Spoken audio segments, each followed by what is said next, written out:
Alright, we're rolling.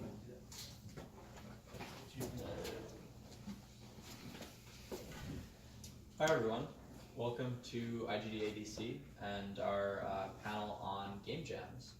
It's a pretty timely panel because Global Game Jam is coming up this weekend, so I hope all of you are going to be participating in that, and if you don't know about Global Game Jam, we will tell you more about it and how to get involved on this panel. So my name is Ruben, I'm going to be the moderator, and I'm going to hand it off to panelists to introduce themselves. Hi, I'm Micah Paul. I've done some game jams. Yeah, we'll go with that. I don't know not sure what to say here. I'm Justin Park. I run a company called Intergalactic Education. We make STEM software for high school, middle school kids, and elementary school kids now. We're starting with the 5th grade class later this week.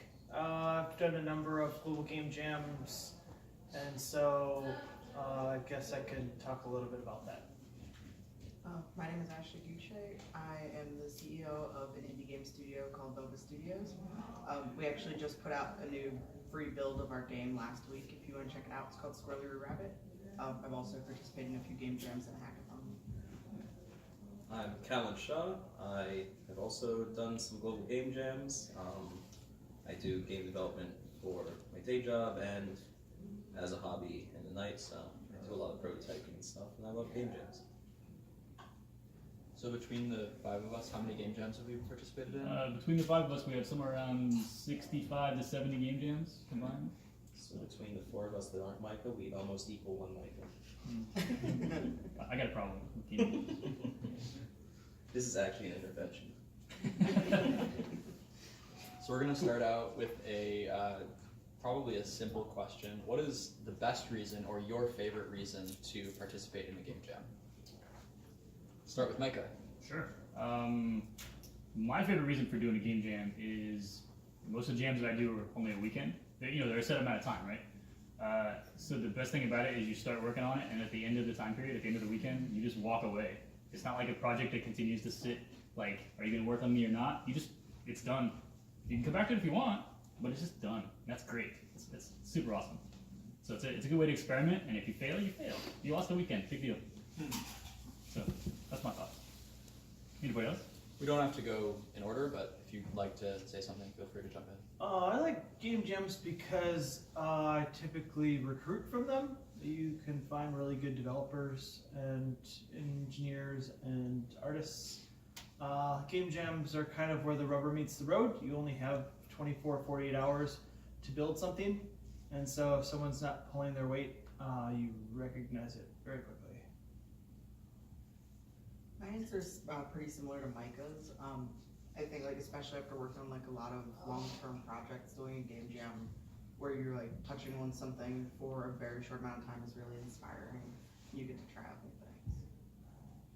I really like, especially with Global Game Jam, how they have the idea creation phase of like, everyone sort of throws ideas literally up on the wall at most of the sites I go to, and then people sort of congregate around the ones they like, and I just find that really fascinating to see what people want to work on that year and what ideas people are thinking about. I guess something I would add is if you want to learn a new skill or you want to get involved in game development, game jams can be a really good way to get your feet wet and take on a role that you might not have in your day job. Like I like to work on sound a lot at game jams, whereas in my day job I'm a designer and programmer, so it can be a good thing about it as well. I guess just take a step back. Is there anybody in the room that doesn't know what a game jam is? Why don't we start out by giving a quick definition of a game jam? Sure. A game jam is a little like a hackathon, if you know what a hackathon is. And if not, we'll back up another step. It's basically, in most game jams, you have a set time period. You don't start work on anything of it before that time period starts, it's basically from scratch. In most game jams, you have a theme that is announced at the beginning of it. So for Global Game Jam, for instance, this weekend at 5:30, they're going to announce the theme, and then you start working on it for roughly 48 hours. When 48 hours are up, you're done. You typically work with a team. It's a good chance to try some new skills. Sometimes there's prizes. Yes. Those are fun ones because people are motivated more usually. Yeah. Yeah, pros and cons of prizes. I mean, prizes leads to competition, but lack of prizes means a lot of times the teams will collaborate with each other, especially if they're having difficulties. I've seen, Unity teams like fight each other's bugs for them, which is super awesome, especially global game jam. So when you go into a game jam like Global Game Jam, what do you expect to get out of it, personally?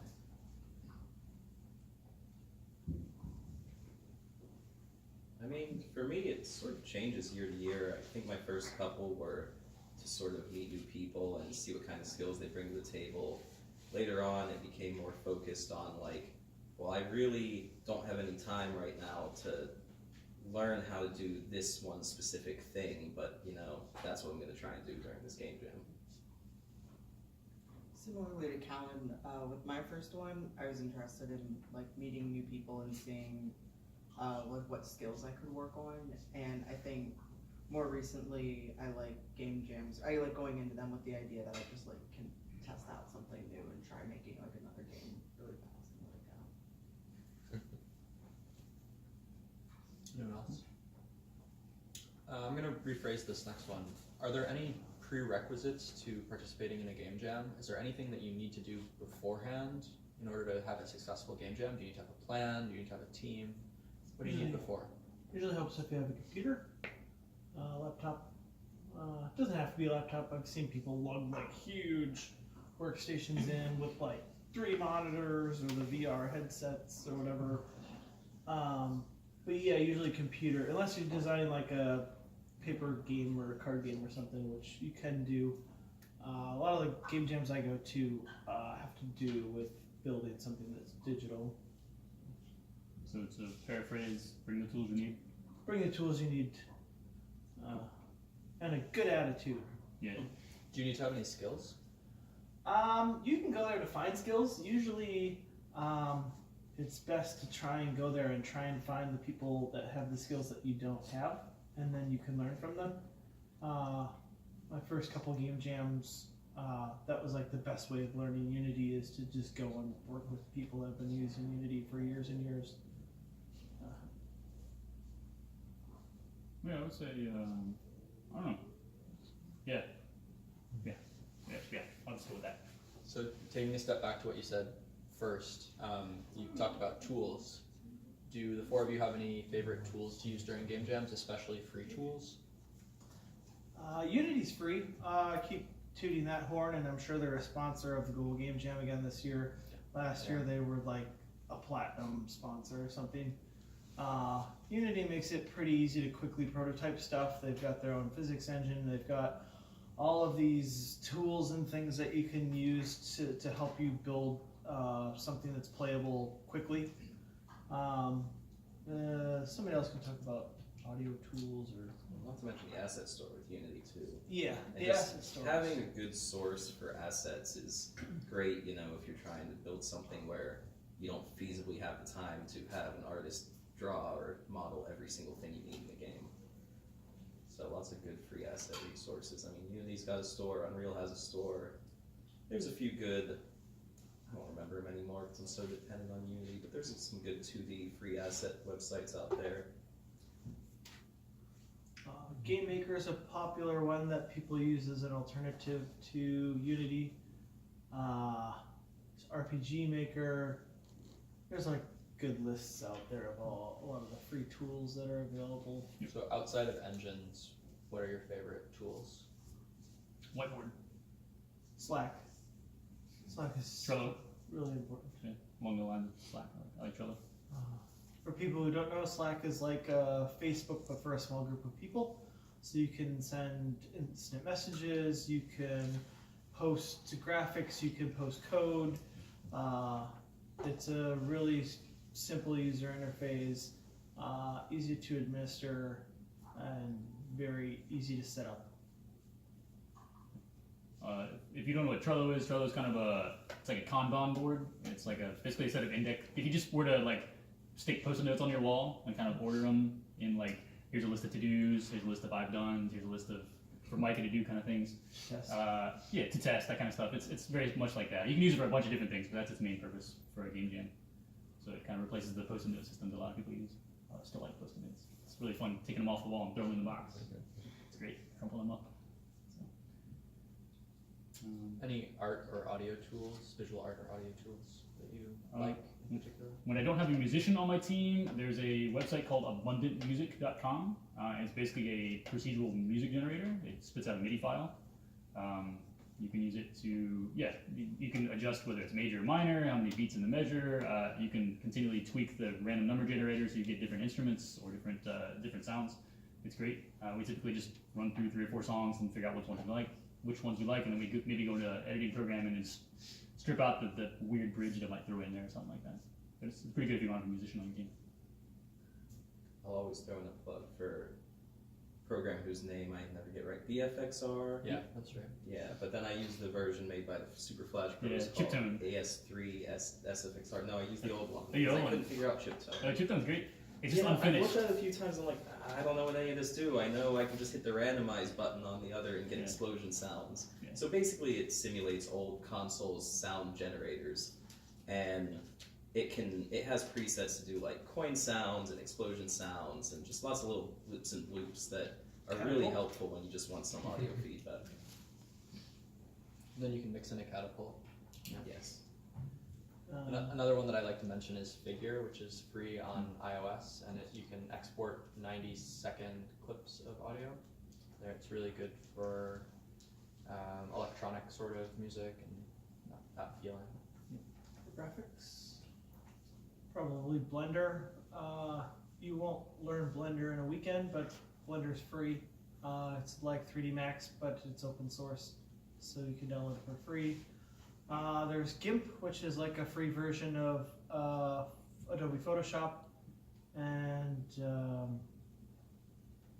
yeah, those are the best ones. They're the most common ones. I like Microsoft Paint as well. So let's move on to games. Do you have a favorite type of game to make during a game jam, or do you have a favorite game that you have worked on during a game jam? Either or, and why?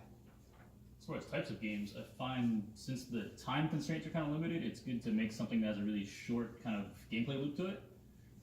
So I tend to end up with like 80s and 90s, early 90s style arcade game type gameplay. You know, something that you could play in like 2 minutes and then kind of repeats maybe, or game over, you know, that kind of thing. So most of my game jam games end up being very much like that.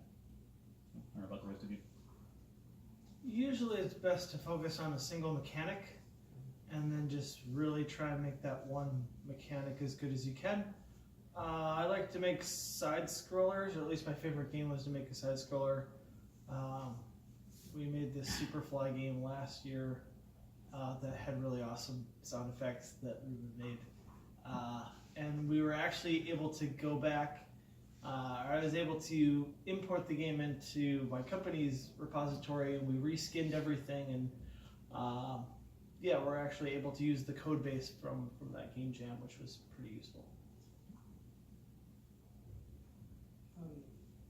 My team actually, like, I usually go in with a group of people, and one of the things that we lean towards is always like having a game that like revolves around some sort of story or narrative aspects to it. It doesn't always like lend itself like quite to game jams, but like even in the smallest of ways, we've done that with all of our games. So I think that's something that we've already discussed about working with Global Game Jam this year too. And yeah. Why does that work well for you? I think it works well for me because that's just like a lot of the way that I think. In story. Yeah. And I just like kind of see everything as a story. So when it comes to like, you know, making the game and figuring out why the mechanic works as it does, it's just like that, to me, that just naturally follows. Any other good genres of games to make? VR.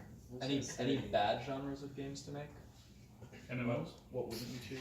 My first global game jam, we set out to make a networked 2-player point-and-click adventure where each player saw a slightly different view of the world, and they had to use voice chat to communicate with each other. Suffice to say, we didn't quite get it done in 48 hours. I would say that would be maybe a genre that requires world building and like lots of, you know, gameplay to really make it sort of sell the point is not going to be a good thing to do.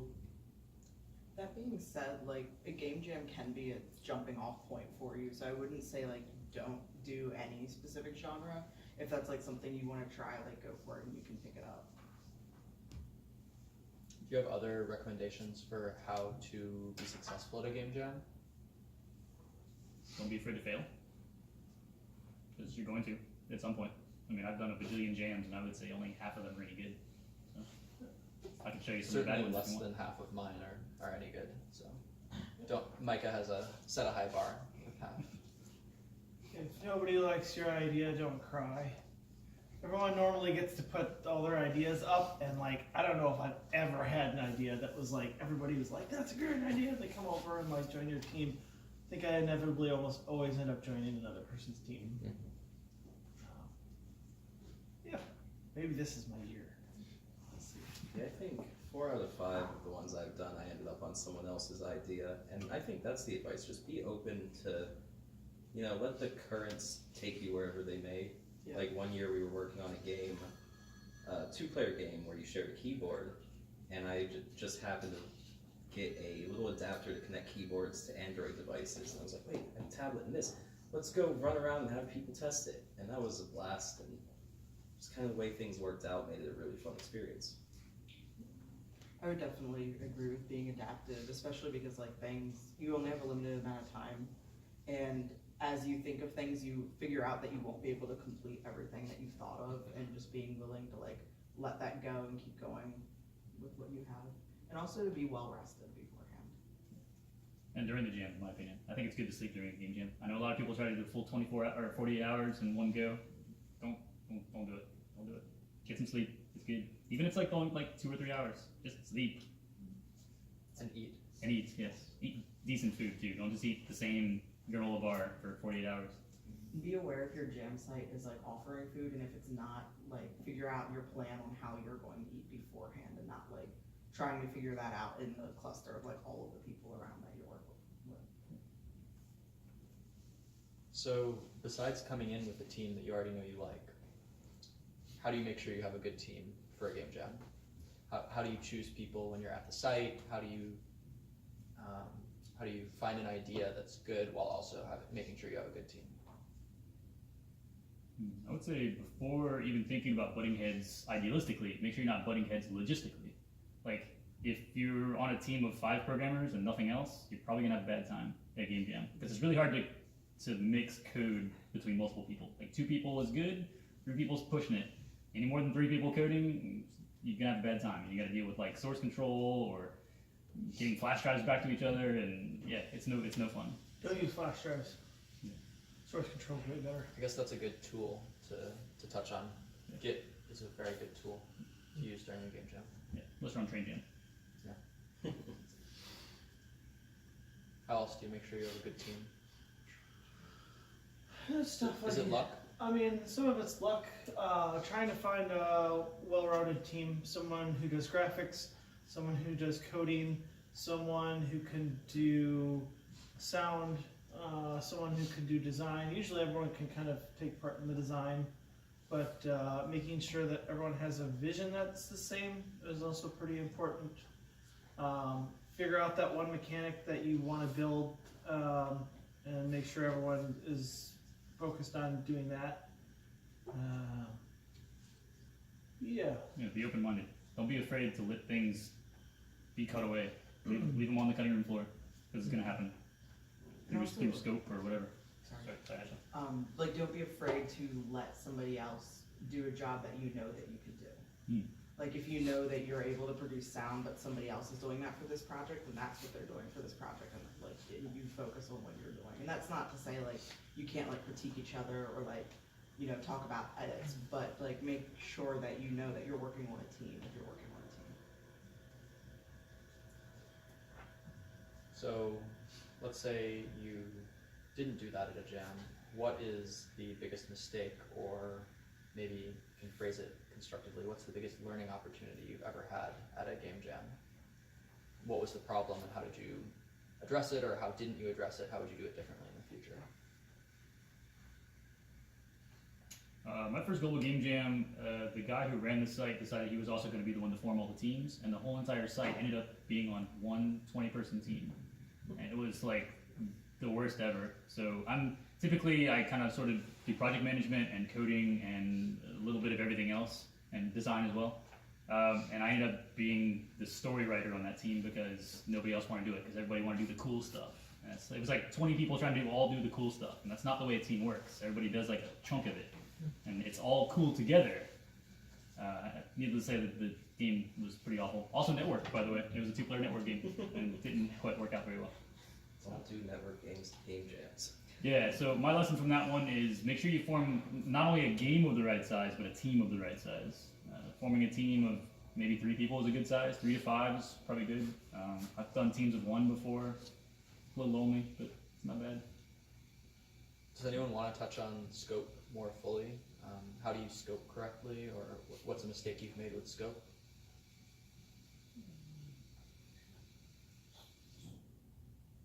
Yeah, you're not gonna get done with everything you wanted to do. Like,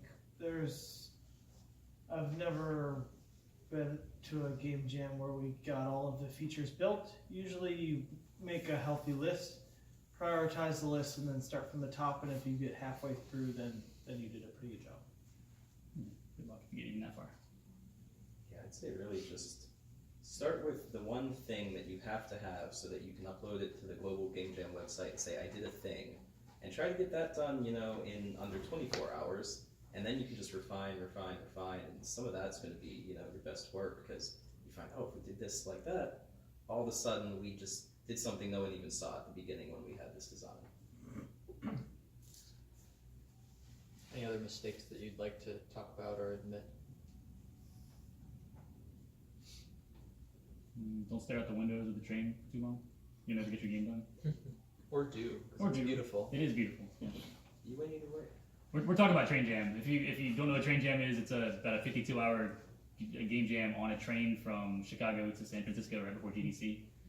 It's pretty awesome, but the scenery is just super distracting. Like, you're gonna spend about half the time looking out the window, and the other half maybe getting your game done. Maybe. So, yeah, recommend. So on that note, what's all of your favorite game jam you've participated in, and why? Yeah, Train Jam. The other thing about Train Jam is there's no internet on the train, so you kind of have to talk to people, and it's the size of an Amtrak train, so there's no going around people. You got to go next to people and talk to them. So it's great. So why is it your favorite? I guess there's no escape. I guess. Sort of. And I guess the other thing about Train Jam is there's people from all around the world on this train. There's like 300, 400 people on one train, and they all just mingle over the course of the whole entire weekend. And it's like people of big names, people of low names, people of all kinds of status and experience all on this train, and it's great. So, yeah. I like the Indie Galactic Space Jam. It's held in Orlando every year.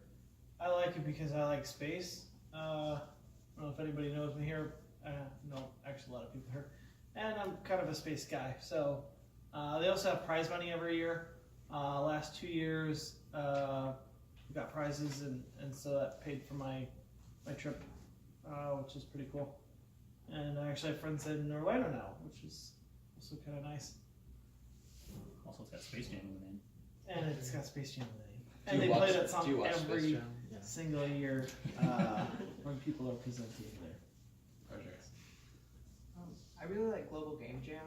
I think one of the reasons that I like it so much is, like the name says, Global Game Jam, and just so many people are involved with it. If you're in any sort of circle where you talk to a lot of developers, even if you don't regularly work with them, if you come to IGDA or something, most people that you know are at least know about it, and a lot of people are participating in it.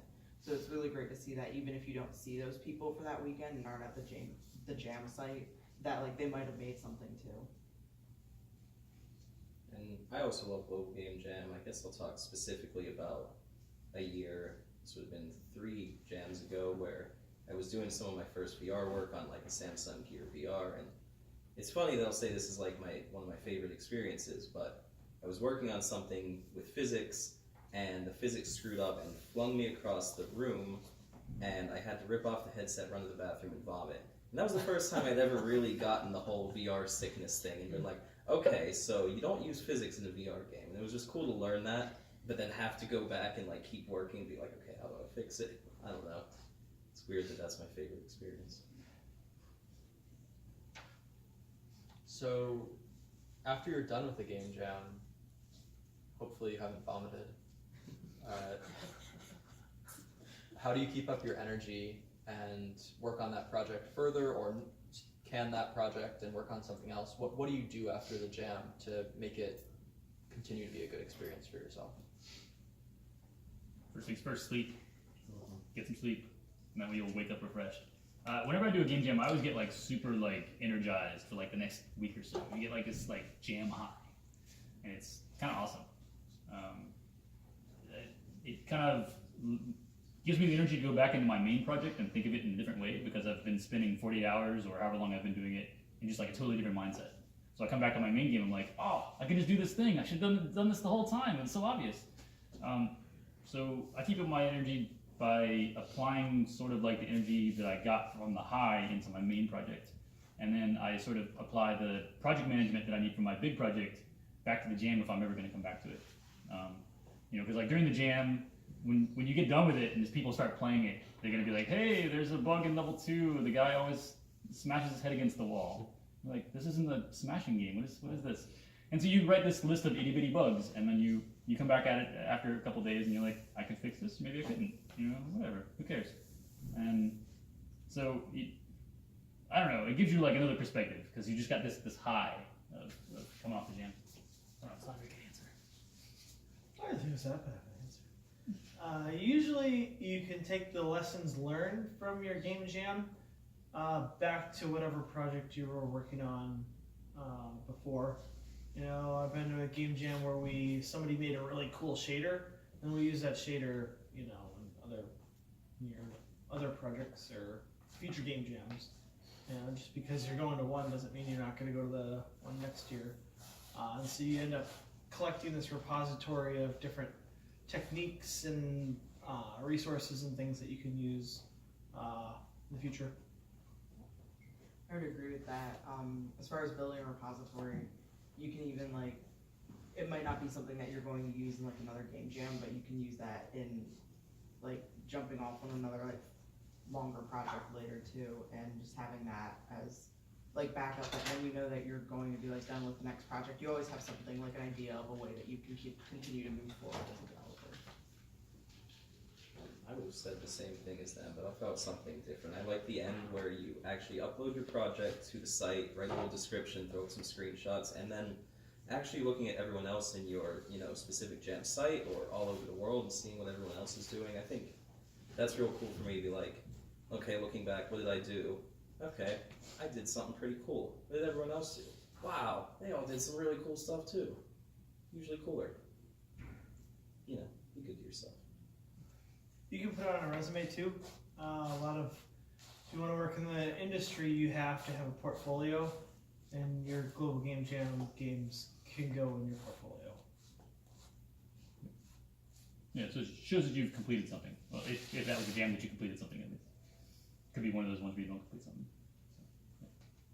Is there anything else to add before you go to the last question? Are there any other favorite jams that you want to mention that we haven't talked about, or just interesting ones that you've participated in that you think deserve a mention? Interesting ones. Every year in November, some of you have done this one, is the 0 Hour Game Jam, which if you haven't heard me talk about it before, you somehow have been living under a rock, because I talk about it all the time. 0 Hour Game Jam happens during the time change in November, and basically you start at 1 a.m. before the time change, and you work for 59 minutes, and then 1 minute, you stop working on your game, and then 1 minute later it goes back to 1 a.m. again, and then as far as the clock is concerned, you've spent 0 hours working on your game. And it's an incredibly weird challenge because it happens in 1 hour. Can you make a game in 1 hour? In the middle of the night. In the middle of the night, yeah. And at least in my case, I know it's been too long because my source control tools all sorts of mess up if I try to go past the time change, because it doesn't understand that I'm working in the future, in the past now. So yeah, it's super fun. I recommend it. Or just try making a game in 1 hour, just as a challenge, for 3 hours. It's super weird. Or designing a game in 1 hour. Also, Mike, I'm surprised you haven't plugged LD that much yet, but I'm still Yeah. like not that familiar with it. Okay, so LD is Ludum Dare or Ludum Dare, whichever you decide to call it. LUDUMDARE. It's an international online game jam that happens 3 times a year. It's actually going to be 2 times a year now as of this past December. Has a very large number of participants. I want to say maybe there was 2,600 or 2,800 games submitted this past December, which is humongous.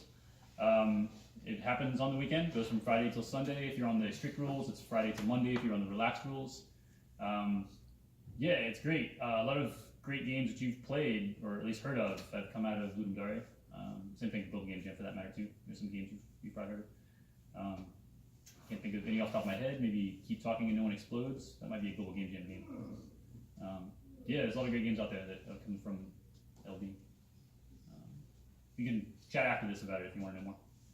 And if you're not talking to somebody on this panel, how do you find out about game jams? What are some good resources for finding them in your local area or online or any of those? IndieGameJams.com has a rotating calendar.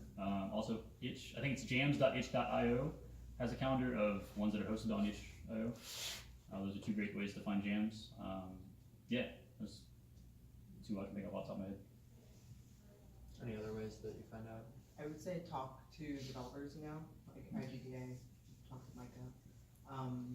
If you have any, like if you're in school, your professors, if if you're on any sort of sites that like host games, they often like you were saying with itch, forums, any like boards where people talk about games. Yeah, and if you're thinking, should I do a game jam? The answer is yes. Just do one. See if you like it. If you don't like it, who cares? I mean, like you said, you lost 48 hours of your life. How many 48 hours do you have in your life? A very lot of them. A very large number of 48-hour chunks. Doing game jams is also a great way to learn about game jams because people that do game jams do game jams. Yes. So. Anything else you want to add? Any of you? Well, a game jam that you can find is this weekend in Global Game Jam. I'm hosting a site in Roslyn, just near the Roslyn Metro.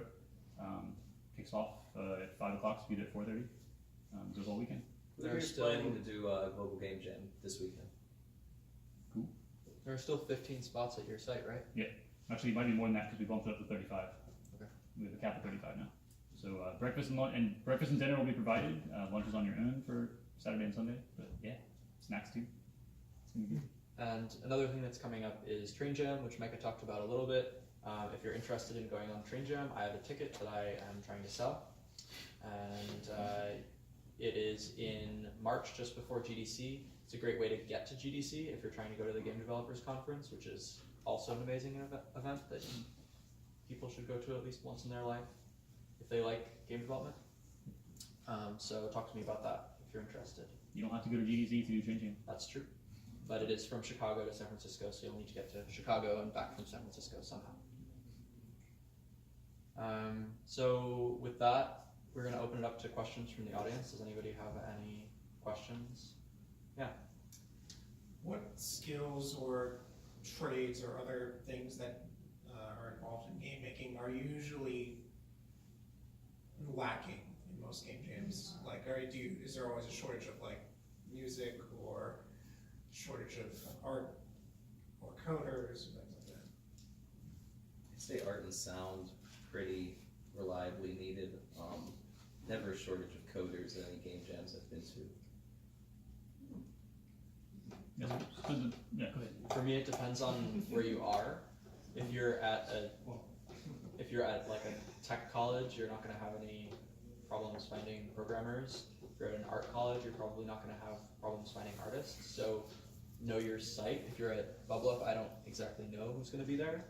So maybe know your site and try to build a skill that might be in demand there. Anybody have anything else to add? Don't try to be just an idea person, because everybody thinks they have ideas, and kind of the point of the jam is to come up with new ideas, so don't be that person. Don't be just that person. Be ideas and coding, ideas and art, ideas and sound. Or don't be ideas. Or don't be ideas. That's also fun. Yes, yes. Any other questions from anybody? still figuring all this stuff out. How does one sort out when they have like creative challenges? Is there like an international like luck the draw, rock paper scissors challenge, or? You mean challenges between the team members? Yes. Yeah. Well, if you're butting heads and continually butting heads and can't find a point of agreement, then maybe you're not the right team. I don't have any good advice for that, really. I mean, you can always appeal to someone else that's not on your team, somebody who's not invested in the product in any sort of way. Like they don't have, it's not their ideas, so they can do it. But yeah, rock paper scissors, I guess, in a pinch. Or take a vote. Or take a vote. Yeah, sure. Also, I've seen plenty of people move from a team where maybe there was too many people with one skill, or maybe there was a disagreement, and move to another team and help them out and have a great jam still.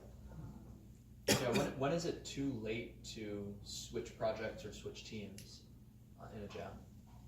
The first physical jam that I did, I gave up 3 hours before the end of the jam and made a totally new game and won. So, I don't know. So never. Never, yeah. As long as you're still feeling creative and still feel like working, never. Right. And if you're not having fun, you're probably not doing it right. So if you switch to something that makes you happier, that's a valuable experience. Actually, this is something I suppose I like a lot about, but I'm curious about. Strategies for de-scoping.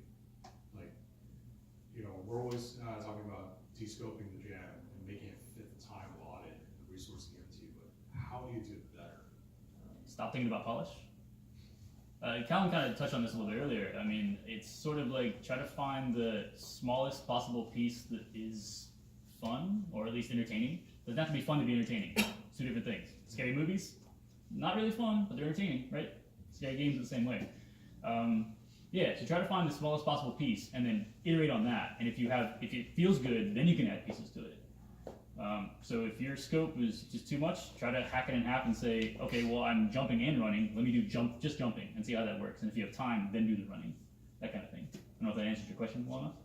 No, it does. So you'd say take out features? Take out features. That's the first thing you do? Yeah. So like, instead of running on a command by the player, you could say auto run. Sure, that'd be a good way to do it, yeah. Yeah. That's a good solution.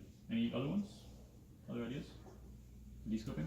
Yeah, no, I'm in the position where I always try and like de-scope it all at the very beginning, kind of like the prioritized list Justin was talking about. So you don't get, 30 hours in, realize you're only 10% of the way done, and go, oh no, we have 15 half-finished features. Which ones should we finish? I mean, if you sort of do it, build this little kernel and then build a little bit more around it, build a little bit more around that, you're much less likely to end up in a point where you are scrambling to cut things out at the end, and you just won't build the things that you realize you didn't have time for. I guess by extension, is it better to finish the game really early? Yes. And just kind of, In my opinion, yeah. Because you can always add more, but Or do another game. yeah. I think there's a diversifier this year that says make a second game in the time frame. Actually, there's a different diversifier that's make a second game inside your first game. So, yeah? Yeah. So, So if you're doing a 48-hour jam, when would you expect or want to have your first playable prototype by? Saturday afternoons usually like a So good 24 hours in. yeah, 24 hours or less. Yeah, 24 hours or less. Friday at 1 a.m. or Saturday at 1 a.m. Yeah, it's You not... want the idea by then. It doesn't have to be a full game, but to have some of your mechanics done before you go to sleep for the first night, that always just like makes